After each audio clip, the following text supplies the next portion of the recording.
Desde a manhã do dia de hoje, quando eu peguei esse texto para dar uma lida, me tocou muito a avaliação de Jesus, depois de olhar para aquela multidão que o acompanhava. Jesus olhou um pouco para as pessoas, como a gente não é capaz de olhar, né? A partir de dentro, esse olhar Jesus tem, o nosso olhar, por mais que a gente tenha alguma sensibilidade, não tem a profundidade, um acesso ao núcleo, à verdade das pessoas, como Jesus tem. Jesus olhou e diz o evangelista que Jesus teve compaixão. Compaixão não é pena.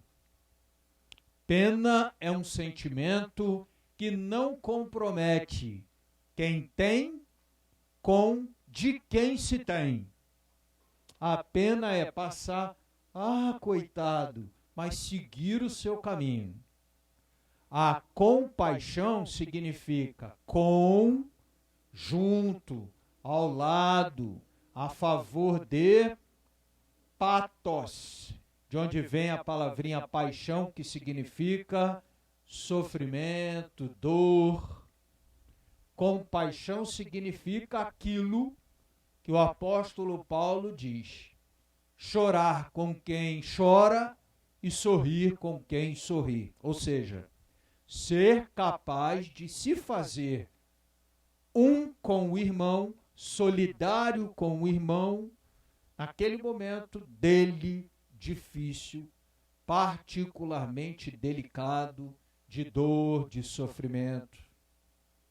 Jesus olhou aquela multidão e sentiu compaixão, porque Jesus disse que aquela multidão estava cansada e abatida, como ovelhas que não têm pastor, ou seja, perdidos. Eu acho que ao observar essa comparação como ovelhas sem pastor, Jesus acrescenta um outro adjetivo: cansada, abatida e perdida. O que me tocou um pouco essa manhã foi: e se Jesus olhasse para o mundo hoje, quais seriam os adjetivos que ele encontraria? Claro, igualmente teria como tem compaixão.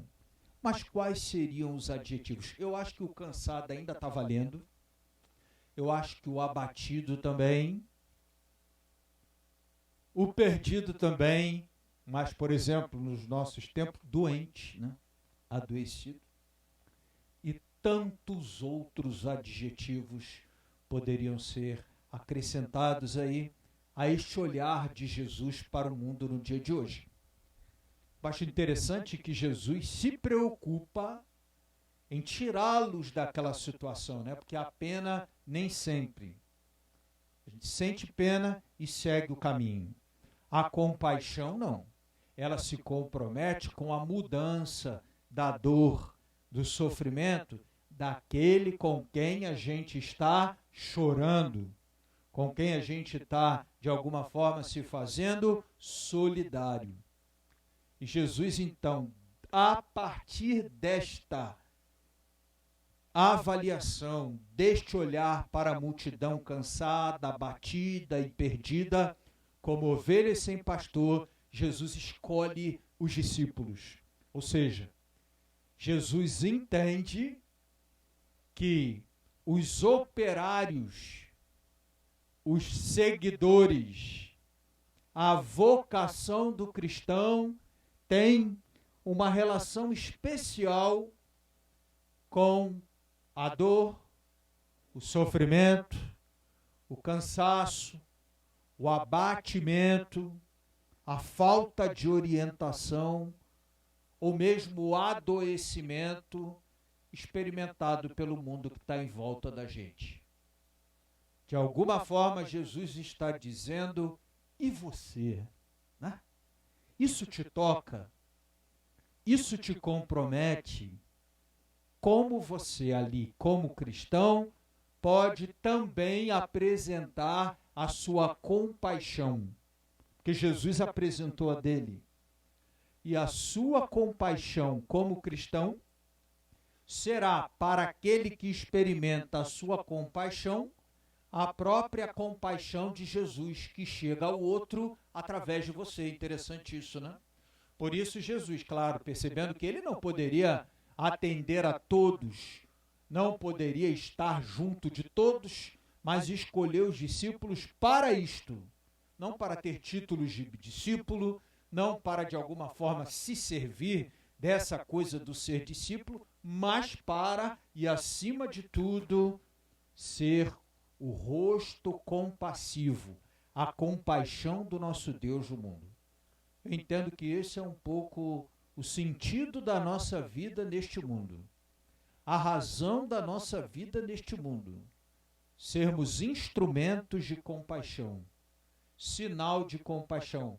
Por exemplo, às vezes a gente faz isso escutando alguém, sentando e escutando. Vocês não sabem o quanto escutar pode ser para alguém um alento. Já aconteceu comigo algumas vezes, da pessoa dizer: padre, preciso conversar, marcar, vir, sentar, falar ali 1 hora, 40 minutos. E quando eu acho que ao terminar a pessoa quer ou precisa me ouvir, a pessoa termina e diz: padre, muito obrigado, estou muito melhor. E eu, às vezes para dentro, às vezes se eu tiver mais proximidade, falo: como assim? Eu não falei nada. Estou muito melhor. Entendem? Um dos ministérios assim, interessantes da compaixão no mundo é a capacidade de ouvir, porque ninguém tem mais muita paciência para ouvir ninguém, né? A gente quer falar, quando a gente quer muito falar, a gente até grita, mas escutar, e escutar não custa, né? Escutar não vai lá no nosso bolso, que às vezes quando a compaixão chega no bolso, a gente fica difícil quando a compaixão chega no bolso, né?